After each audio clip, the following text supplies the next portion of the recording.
Hernia itu sebenarnya ada dua macam, ada yang kongenital atau bawaan. Biasanya kelihatan dari saat bayi. Itu kelihatan dia ada benjolan di selangkangannya. Tapi kalau pada orang dewasa, kebanyakan karena kelemahan dinding perut sendiri. Ya, pemeriksaan untuk hernia yang pertama bisa dilakukan oleh pemeriksaan fisik oleh seorang dokter. Yang kedua, pemeriksaan penunjang yang bisa dilakukan antara lain USG, CT scan, atau MRI. Ada dua metode operasi yang bisa dikerjakan di Rumah Sakit Mandaya Royal Hospital Puri. Yang pertama, operasi dengan pembedahan konvensional, di mana kita lakukan sayatan di atas benjolan. Yang kedua, dengan metode minimal invasif setengah senti sampai 1 senti, yaitu dengan menggunakan alat laparoskopi atau dikenal dengan operasi lubang kunci.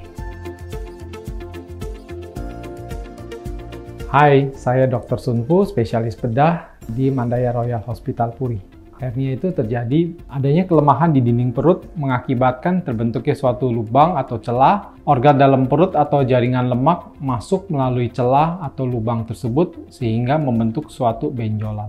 Hernia itu sebenarnya ada dua macam, ada yang kongenital atau bawaan. Biasanya kelihatan dari saat bayi. Saya pada saat dia menangis, pada saat dia nggak nyaman tuh kelihatan dia ada benjolan di selangkangannya.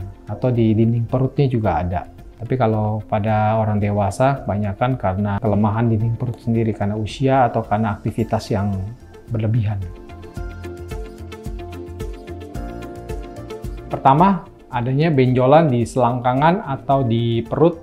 Yang kedua, nyeri, terutama saat batuk, mengedan, atau mengangkat beban. Yang ketiga, ada rasa tertarik di dekat benjolan. Yang keempat, ada mual atau muntah.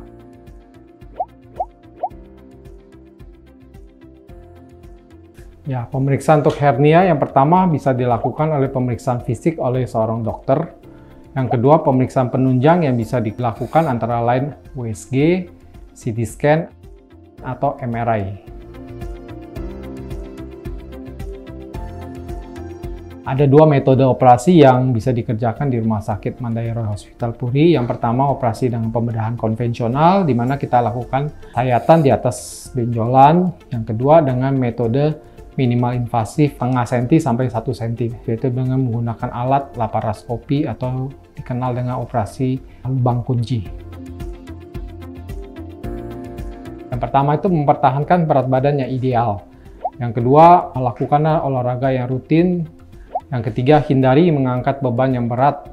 Yang keempat, diet tinggi serat, hindari sembelit. Yang kelima, hindari batuk yang keras dan sering. Yang keenam, tidak merokok. Yang ketujuh, bila ada gangguan berkemih, segera berobat.